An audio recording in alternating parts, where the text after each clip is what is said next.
All my dear masters for you మీకోసం ఛానల్కు స్వాగతం సుస్వాగతం. ముందుగా మన గురువు గారైన శ్రీ బ్రహ్మర్షి పితామహ పత్రిజీ గారికి మన గురుమాతకు నా ఆత్మ ప్రణామాలు masters. Okay masters. Sir, Sri Krishna సందేశం శ్రీమద్ భగవద్గీతలో 3వ శ్లోకం గురించి మీ యొక్క సందేశం సార్. దేహినోస్మిన్ యథా దేహే కౌమారం యౌవనం జరా తథా దేహాంతర ప్రాప్తి ధీరస్తత్ర న ముహ్యతి.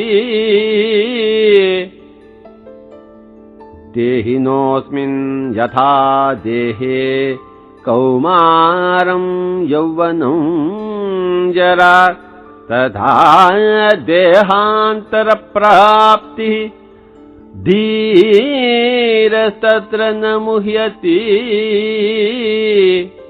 ఈ దేహంలోనే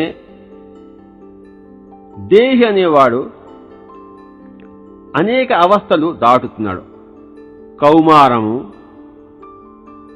యౌవనము, వృద్ధాప్యము, అలాగే దేహాంతరంలో కూడాను ఇంకొక స్థితి పొందుతున్నాడు.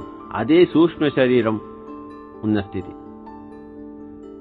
కనుక ఎప్పుడు ఒక స్థితి నుంచి ఇంకొక స్థితికి పయనిస్తాడే గాని దేహి ఆత్మ అవినాశి. చిన్నప్పుడు మనం చాలా చిన్న పిల్లవాడుగా ఉన్నాం, తర్వాత యవ్వనవంతులుగా అయ్యాం, ఇక వృద్ధావస్థ వస్తుంది, అంతే. ఒకటి పోయి ఇంకోటి వస్తుంది. అంతేగాని మనకి నాశనము, ఆత్మకి నాశనం అన్నది లేనే లేదు. ఇదే ఎప్పటికప్పుడు మనం వింటూనే ఉంటాం. అదే ఎప్పటికప్పుడు మనం వింటూనే ఉండాలి. తినగ తినగ వేము తీయగనుండు అన్నట్టు వినగ వినగ రాగము అతిశయులును. కనుక భగవద్గీతా సారము అంటే ఈ జ్ఞాన సూత్రాలు మనం అనేక సార్లు పునరుక్తి చేసుకుంటేనే మనకి ఆ జ్ఞానం స్థితమవుతుంది. Okay sir, thank you sir.